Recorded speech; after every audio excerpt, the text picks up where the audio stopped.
munaasabadan ayaa waxaa lagu daahfurayay xarunta cusub caafimaadka ee Arladi Specialist Hospital oo ka mid noqotay xarumaha kale ee caafimaadka ka jira magaalada Baydhabo ee xarunta gobolka Baaya.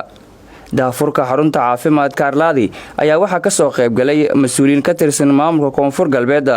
maamulka iyo shaqaalaha xarunta, bahda caafimaadka, aqoon-yahano, ganacsato iyo qeybaha kale ee bulshada magaalada Baydhabo.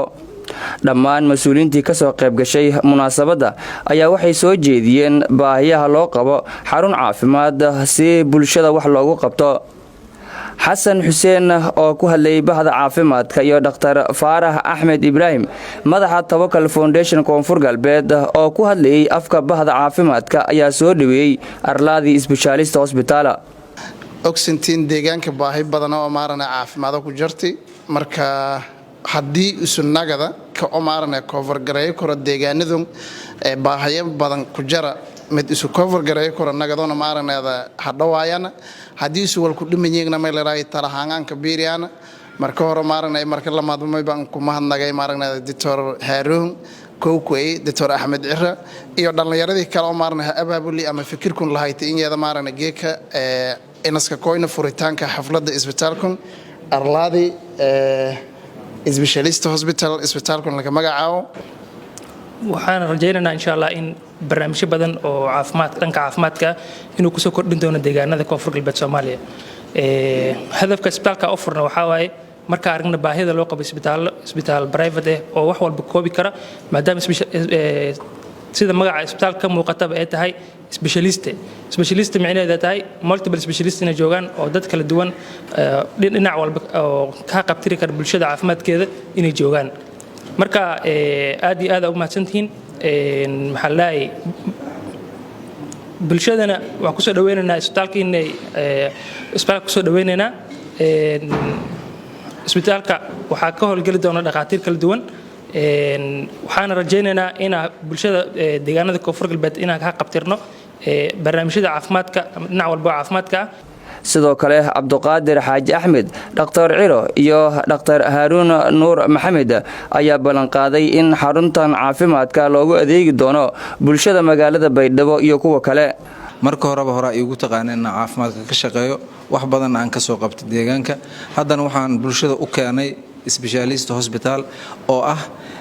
isbitaal ka mid ah isbitaalada magaalada Baydhabo aan rabno inaan baahi caafimaad oo loo aadi jiray Muqdisho ama meelo kale oo deegaan ka baxsan inaan loo aadin oo qof walba ayadoo gurigeeda joogto maxay tood quraacda gurigeeda looga soo qaadayo isbitaalka haddii qalin u baahan tahay loogu sameeyo haddii daaweyn u baahan tahay loogu sameeyo ujeedada rasmiga ah oo isbitaalka aan maanta u daahfureyno waa ujeedadaas bulshadana waxaan rabnaa inay nagu garab galaan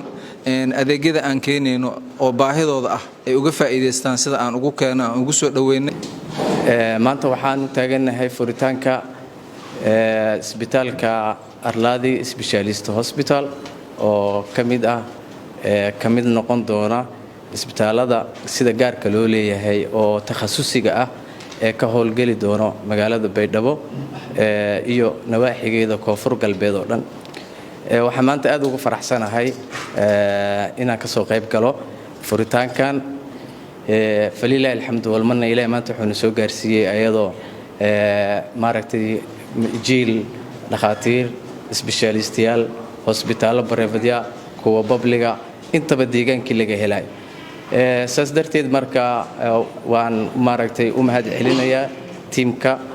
Arladi Specialist Hospital. Mukhtaar Maxamed Aadan, wasiir ku-xigeenka howlaha guud iyo guriyeenta Koonfur Galbeed, iyo Cumar Cabdiraxmaan Maxamed Cali, wasiir ku-xigeenka shaqadii shaqaalaha ayaa sheegay in loo baahnaa in magaalada ay ku soo biiraan xarumo caafimaad sida Arladi Specialist Hospital. isbitaalkaas keentay Baydhabo baahi badan ka jirtay bulshada oo u baahan arrimahaas khaaska ah jiri horta waxaan leenahay waa mahadsantahay marka koowaad anoo ku hadlaaya afka dawladda qeybaheeda saddexda branch dawladda ka kooban tahay anoo ku hadlaay marka labaad waxaan u maleynayaa Soomaalida magacyo qurqurux badan ay sameysatay isbitaal ha noqdo jaamacad ha noqdo wixii laakiin markii indibli awas u fiirisid dodoleel far badna jira marka waxaan leenahay yaan shilin la fiirin dadka caafimaadkooda laga fikir سيد لا سعوتان دخترك انتو ديلو انت حبدا ديش انتو دخترك ديلا بدن sababtoo ah dadka maalmahan waxa batay in daawada sii gur waaragteen kan saraajire waxa keenay sabab way daawadan dhacday waxa sabab cuntadu dhacday ka maamul ahaan waan dhiirigelinaynaa in shaqo abuur la sameeyo aniga wasaaradda shaqada iyo arrimaha bulshada dawladda koonfur galbeed aan ka socdaa isbitaalka marka la furaayo yani laba sababood baa lagu faa'iideysanaa sabab koowaad waxa waaye in bukaano iyo dad dhibaataysan lagu daaweeyo waa bahda caafimaadka taas khusaysa mid kale oo aniga khusayso waxa waaye in isbitaalkii marka la furo shaqaale la qaadanayo hab ugu horeen dhakhaatiirta ha ku xigaan dadka cleaneriska ah oo yani xitaa qof markuu ugu yartahay isbitaalka shaqo abuur wuxuu u sameynayaa maamo masaakiin ah oo dhibaataysan dhulka baa xaqday runtii shaqo abuur waa taas laftirkeeda anaga wasaaraddeena yani waxay dhiirigelinaysaa in shaqo abuurkaas dhalinyarada loo sameeyo